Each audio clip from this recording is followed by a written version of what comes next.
शरीर पे तेल लगाना, चिवड़ा खाना, तेल से बना हुआ भोजन करना, शूद्र के घर का अन्न खाना, दूसरों का भोजन करना, गर्म जल से स्नान करना, स्नान के बाद सो जाना, सभी कारगर। हरे कृष्णा, राधे राधे दोस्तों, आप सभी का स्वागत करती हूँ आपका अपने यूट्यूब चैनल पे। कैसे हो आप सभी, बताने के लिए कमेंट में हरे कृष्णा जरूर लिखिएगा। देखिए आज की जो वीडियो होने वाली है वो है कार्तिक महीना 2025 में कब से आरंभ हो रहा है, कार्तिक महीने का समापन क्या होगा, कार्तिक महीने में अगर आप स्नान का नियम लेना चाहते हैं तो क्या है नियम, किस प्रकार नियम ले सकते हैं, और कार्तिक महीने का व्रत रखना चाहते हैं तो व्रत में आपको क्या खाना चाहिए, क्या नहीं खाना चाहिए, व्रत कैसे करना चाहिए कार्तिक मास का, साथ में दीपदान आपको कहाँ कहाँ दीपदान करना चाहिए, कार्तिक मास का महत्व क्या है, कार्तिक महीने में किन देवी देवताओं की पूजा आपको ज़रूर से ज़रूर करनी चाहिए, कौन से वृक्ष की पूजा आपको अवश्य रूप से करनी चाहिए, कार्तिक महीने में क्या खाना चाहिए, क्या नहीं खाना चाहिए, कार्तिक महीने में क्या दान करना चाहिए, क्योंकि दान का विशेष महत्व होता है। तो सभी कार्तिक मास से जुड़ी हुई सभी जानकारी आप सभी को इस वीडियो में मिलने वाली है। वीडियो थोड़ी लंबी हो सकती है लेकिन आपके लिए हेल्पफुल रहने वाली है। तो प्लीज़ अगर आपके लिए अच्छी लगती है वीडियो तो चैनल को सब्सक्राइब कीजिएगा, वीडियो को लाइक कीजिएगा। चलिए संपूर्ण जानकारी जान लेते हैं कार्तिक महीने से जुड़ी हुई। सबसे पहले जानते हैं कार्तिक मास कब से आरंभ हो रहा है। तो देखिए 2025 में 7 अक्टूबर से कार्तिक मास प्रारंभ हो रहा है। आश्विन मास की पूर्णिमा तिथि से कार्तिक महीना जो होता है वो प्रारंभ हो जाता है और कार्तिक पूर्णिमा पर इसका समापन होता है, जो कि 2025 में रवि 7 अक्टूबर को आरंभ हो रहा है। दिन है क्या, मंगलवार, और इसका समापन होगा 5 नवंबर, दिन क्या है, बुधवार को इसका समापन होगा। अब चलिए जान लेते हैं स्नान का नियम कैसे ले सकते हैं। देखिए कार्तिक महीने में, कार्तिक महीना भगवान नारायण को बहुत अधिक प्रिय है।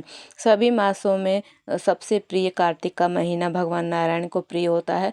भगवान नारायण के जनार्दन स्वरूप, दामोदर स्वरूप की पूजा अर्चना करने का विधान है कार्तिक मास में। कार्तिक स्नान, कार्तिक में किया हुआ दान, तप, भजन, कीर्तन और धार्मिक ग्रंथों का पाठ करना विशेष महत्वपूर्ण रखता है। स्वयं ब्रह्मा जी ने नारद जी से यह बताया था कि कार्तिक मास में किया हुआ दान, तप, भजन, कीर्तन, स्नान, इसका पुण्य एक तरफ और सारे जन्म पूरे जीवन में किया गया पुण्य एक तरफ, दोनों अलग अलग तराजू में अगर रखे जाएं तो सबसे ज़्यादा भारी कार्तिक महीने में किया हुआ पुण्य होता है। तो इसलिए कार्तिक महीने में सभी को कोशिश करनी चाहिए अपने सामर्थ्य के अनुसार स्नान, दान, भजन, कीर्तन, धार्मिक ग्रंथों का पाठ, भगवान नारायण की पूजा अवश्य रूप से करनी चाहिए।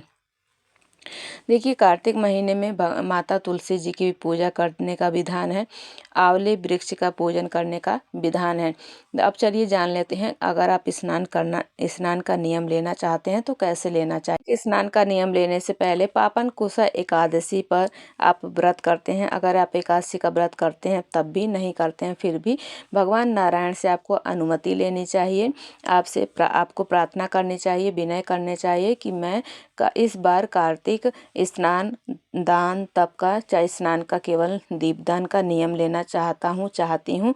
तो इस तरीके से अगर आप भगवान नारायण से अनुमति लेते हैं, विनय प्रार्थना करते हैं तो भगवान नारायण की कृपा से जो आपका नियम है वो बिना किसी विघ्न के पूरा होता है और भगवान नारायण की कृपा से मोक्ष की प्राप्ति और वैकुंठ धाम की प्राप्ति होगी। तो ये जान लेते हैं कि स्नान का आपको नियम किस प्रकार लेना चाहिए। देखिए सबसे पहले तो आपने एकादशी पर भगवान नारायण से आपने अनुमति ले ली, आज्ञा ले ली नियम लेने का। तो अब आपको क्या करना है, सबसे पहले जब आश्विन की पूर्णिमा हो उस दिन आपको सुबह में जल्दी उठना है, ब्रह्म मुहूर्त में ही स्नान कर लेना चाहिए। टाइमिंग होती है 4 बजे से लेकर 5 बजे के बीच में आपको स्नान कर लेना चाहिए। लास्ट आपको 5:30 बजे तक स्नान तो हर हाल में कर ही लेना चाहिए। गर्म जल से स्नान नहीं करना चाहिए। वैसे तो देखिए गंगा जी में स्नान करने का महत्व है, किसी तीर्थ में स्नान करने का महत्व है। किसी भी तीर्थ में अगर आप स्नान करते हैं लेकिन गंगा जी का स्मरण करके ही आपको स्नान करना चाहिए। लेकिन अगर आप नहीं जा सकते कहीं तो अब आपको अपने घर के पानी में ही गंगा जल मिश्रित जल से आपको स्नान करना चाहिए। जल गर्म जो आपका नहाने का पानी पानी है गर्म नहीं होना चाहिए, इस बात का आप विशेष रूप से ध्यान रखें। हाँ, अगर आपको कोई शारीरिक कष्ट है तो ना करने से अच्छा कुछ करना ही बेहतर होता है। तो आप हल्के गुनगुने जल से स्नान कर लीजिए। स्नान के बाद सोना नहीं है, इस बात का विशेष रूप से आपको ध्यान रखना चाहिए। स्नान के बाद दैनिक क्रिया से निवृत्त होने के बाद स्नान करना चाहिए। स्नान के बाद आपको, अगर आप पथवारी आपके यहाँ पर लगाई जाती है तो पथवारी माता की पूजा की जाती है, उनकी पूजा की, माता तुलसी की पूजा की जाती है। भगवान नारायण, माता लक्ष्मी जी की पूजा करने का विधान है। कार्तिक महीने में भगवान गणेश, भोलेनाथ, माता दुर्गा और माता लक्ष्मी, भगवान नारायण की पूजा करने का विशेष रूप से विधान है। और माता तुलसी और आंवले के वृक्ष की पूजा करने का विधान है। स्वयं भगवान नारायण का स्वरूप जानकर आंवले वृक्ष की पूजा आपको करनी चाहिए। पूजा करने के बाद वहीं पर पथवारी माता की कथा सुननी चाहिए अगर आपने पथवारी लगाई है। और तो वहाँ तुलसी जी का मंत्र, तुलसी जी का नाम, तुलसी माता के नाम, तुलसी माता की चालीसा, इन सभी का आपको पाठ करना चाहिए। कार्तिक मास का महत्व, कार्तिक मास की कथा आपको वहीं पर बैठकर सुननी चाहिए। उसके बाद प्रेम पूर्वक आरती उतारनी चाहिए। ऐसे इस प्रकार आपको पूजा करना चाहिए। उसके बाद ये नहीं कि आपको आकर फिर सो जाना चाहिए, सोना नहीं है। उसके बाद आप चाहें तो दिन में लेट ले थोड़ा सा आराम कर लें, लेकिन उस टाइम में आपको नहीं सोना चाहिए। इस बात का भी विशेष रूप से आपको ध्यान रखना चाहिए। ब्रह्म मुहूर्त में देखिए, कार्तिक मास में दीपदान का भी बहुत महत्व होता है। तो वहीं पर जब ब्रह्म मुहूर्त में उठें तो दीपदान जरूर करें। आंवले वृक्ष में तुलसी माता में, केले का वृक्ष हो तो वहाँ पर, बेल वृक्ष हो तो वहाँ पर आपको दीपदान सभी जो देव वृक्ष हैं वहाँ पर करनी चाहिए। पीपल है तो पीपल में करिए। पथवारी माता अगर आपने लगाई है तो वहाँ पर दीपदान कीजिए। किसी तीर्थ सरोवर में जाकर भी, गंगा जी में भी दीपदान का विशेष महत्व होता है। तो कार्तिक मास में दीपदान का श्रेष्ठ बहुत ही महत्व होता है। दीपदान आपको अवश्य रूप से करना चाहिए, जितना ज़्यादा से ज़्यादा हो सके। अब चलिए जान लेते हैं कि जैसे आपको क्या दान करना चाहिए। देखिए, कार्तिक मास में आप ब्राह्मण को कपड़े का दान दे सकते हैं और गरीब को अन्न का दान तो बहुत ही सर्वश्रेष्ठ होता है। अन्न का दान इसलिए किया जाता है क्योंकि अन्न का दान सभी जो पाप होते हैं उसको हमेशा हमेशा के लिए नष्ट कर देता है। तो कार्तिक महीने में अन्न का दान आपको विशेष रूप से करना चाहिए। उसके अलावा कपड़े का दान दे सकते हैं आपको, केले का दान आपको करना चाहिए, आंवले का दान आप कर सकते हैं। चलिए जान लेते हैं कि कार्तिक महीने में आपको क्या नहीं करना चाहिए। देखिए, कार्तिक महीने में आपको चिवड़ा जो आता है उसका सेवन नहीं करना चाहिए। शरीर पर तेल नहीं लगाना चाहिए, तेल का सेवन नहीं करना चाहिए। बैगन, कांसे के बर्तन का उपयोग नहीं करना चाहिए। मसूर की दाल जो होती है उसका सेवन नहीं करना चाहिए। शूद्र के घर का भोजन नहीं करना चाहिए। दूसरे किसी के घर का भोजन, पानी नहीं पीना चाहिए, भोजन नहीं करना चाहिए। किसी की निंदा, चुगली, बुराई नहीं करनी चाहिए। और ब्राह्मण का अपमान तो भूल कर भी आपको नहीं करना चाहिए। वैसे तो किसी का अपमान नहीं करना चाहिए कार्तिक महीने में। चलिए जानते हैं कि आपको, जब आप व्रत का नियम क्या है, व्रत कैसे कर सकते हैं। जैसे पूरे महीने का आप व्रत रखना चाहते हैं तो देखिए, पूरे महीने का आप व्रत रखते हैं तो एक टाइम भोजन आप कर सकते हैं, सात्विक भोजन बनाकर। भोजन में आपको सेंधा नमक का प्रयोग करना चाहिए। सात्विक रूप से भोजन बनाइए, एक टाइम भोजन करके आप पूरे कार्तिक महीने का व्रत रख सकते हैं। कार्तिक महीने में श्रीमद् भागवत पुराण का महापाठ आप कर सकते हैं।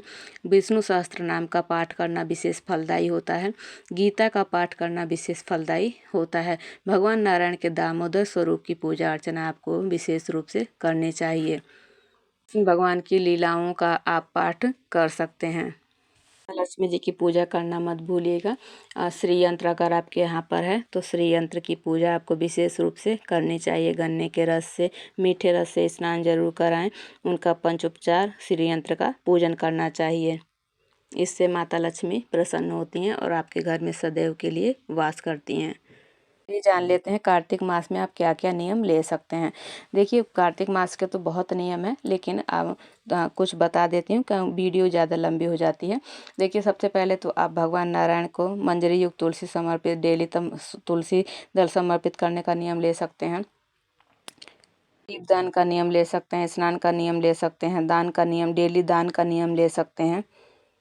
जैसे जो तुलसी हैं, तुलसी पत्ता रोज चयन करने का, यानी चयन करने का आप नियम ले सकते हैं। चबा कर नहीं खाना चाहिए, ऐसे निगलने का नियम आप ले सकते हैं।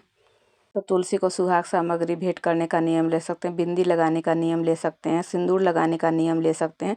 जैसे मान लीजिए बीच में संडे आ जाता है, एकादशी आता है, तो आपको जल समर्पित नहीं करना है, तो एकादशी पर जल समर्पित कर सकते हैं, केवल संडे को छोड़कर। संडे को नहीं करना चाहिए, लेकिन दीपदान आपको नियम नहीं भंग करना है। दीपदान आपको प्रतिदिन करना ही करना होता है। तो बहुत से नियम होते हैं, आगे और भी वीडियो मेरे चैनल पर आएगी, आप चाहें तो चेकआउट कर लीजिएगा।